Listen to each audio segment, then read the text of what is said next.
Hi and welcome. In this tutorial, I'm going to discuss how to create user-defined functions in MikroC compiler. For this tutorial, I have one LED connected to port 2 pin number 0, and I have this project created in MikroC compiler. We have two categories when we are considering the functions. First one are inbuilt functions, which are predefined in the compiler, and second are user-defined functions, which a user can define in the program. So today I am going to discuss about the user-defined functions. The first thing is declaration or prototype of the function. The second thing is the definition of the function, what a function will do when we will call it. And third thing is call to a function. So let's first start with the declaration or prototype of a function. In the declaration part, if our function is returning some value, then it will start with that value type. We have character, integer, or float data types which a function can return. If a function is not returning any value, then the return type will be of void type. Then you can give any valid name to a function. So this is the simplest declaration of a function or prototype of a function, where the return type is none, the function name is LED on, and this function is not accepting any parameters or arguments. If you want to pass arguments to a function, then you can mention here which type of argument you want to pass, like character, integer, or float. So I'm not going to discuss about the arguments in the functions.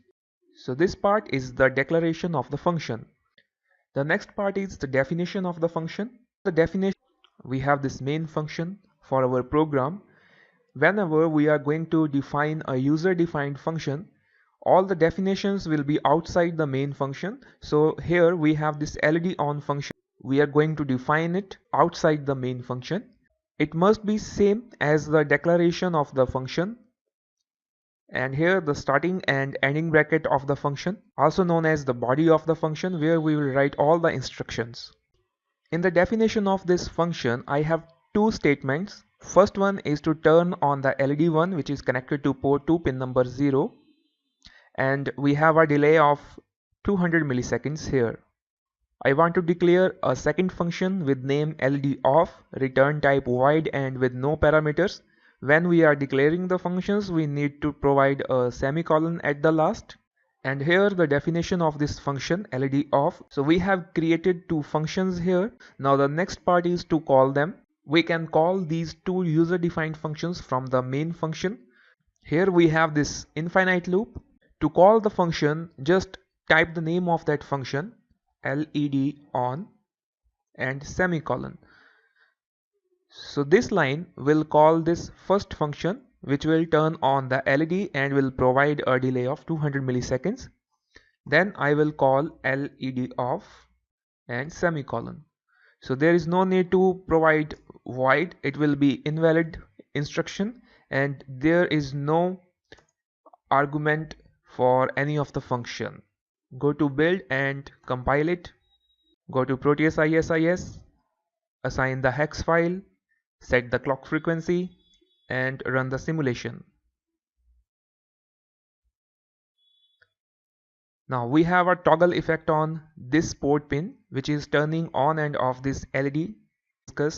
So remember, when we are going to deal with user-defined functions, first declare it, then define it, and then call it. In this program, we have just simple instructions inside the functions, and you can practice with more instructions. Here we are using the predefined or inbuilt function of MikroC compiler, which is the delay millisecond function. In next tutorial, we will discuss how we can create our delay function. So thanks for watching, and don't forget to subscribe the channel.